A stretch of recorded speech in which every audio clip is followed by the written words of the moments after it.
So I had a moment of reflection. I was watching a content creator on YouTube that I used to watch all the time, and for whatever reason, I haven't watched her channel in a while. And one of her videos came across my YouTube feed, and I saw the video, clicked on it, and watched the video. In the video, she was describing how things are changing on her channel and how last year was a really tough year for her. She goes on to describe that she went through a divorce, and that shocked me because I know that she recently had a child. Now, I know that people go through different things, and just because you have a child doesn't mean that you're staying in that relationship. But I knew that she had gone through a journey and she really had reached a point where she considered her child a miracle. And I was sad to hear that she was or had already gone through the divorce process and it was final. She kept talking and described her journey, and I could hear her getting choked up. And I am one of those people that if I see you crying, I'm probably going to start crying or trying to hold back my tears. As I'm listening to her, I just start reflecting on my journey and remember not so long ago where I felt like I was miserable.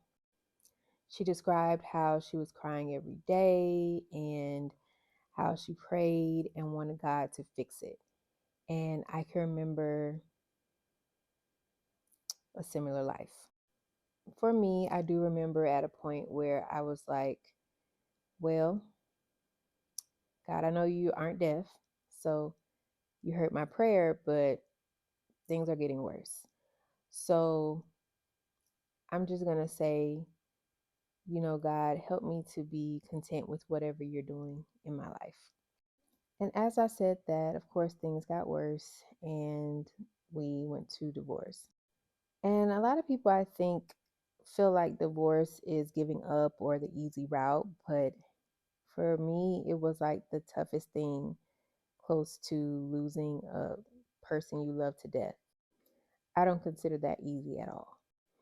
I had a group of people, we were casually talking, and I've known this group for about 2 years or so now.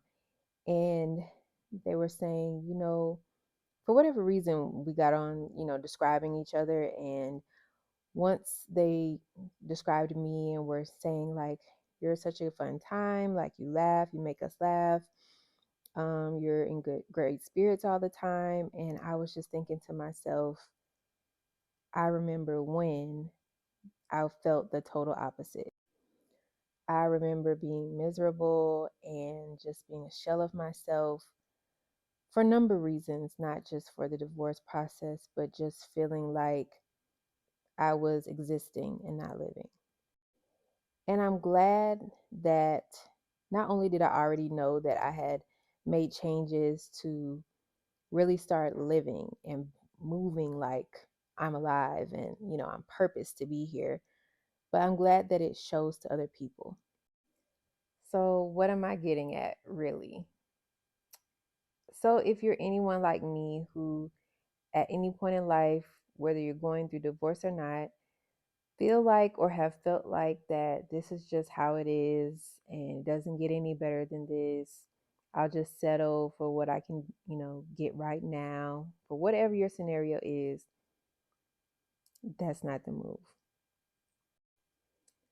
What I can say is if you keep going, you push through the hard times, you find support in people that know how to lift you up. And I'm not saying those that just say, keep your head up and all that, but really know like how to do the unpacking work, the healing work.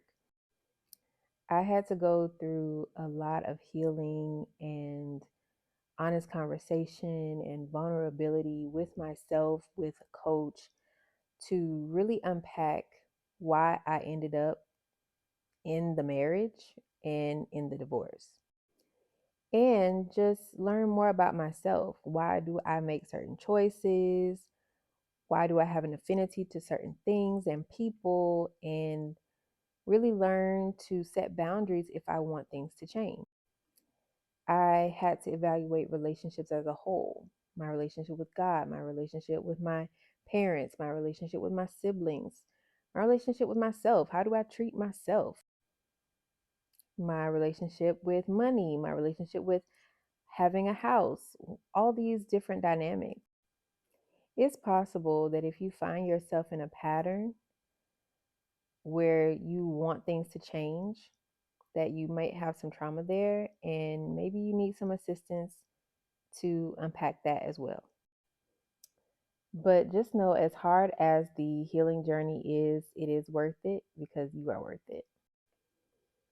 I think one thing I love about the space that I'm in is that I'm able to let my yes be yes, my no be no, and walk away if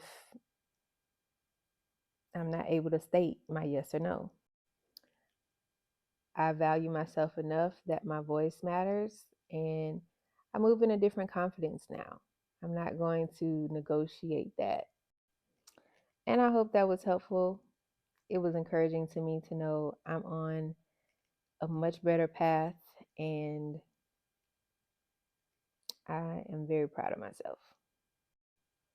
And whether anyone else understands that journey or not, I'm totally fine with that too.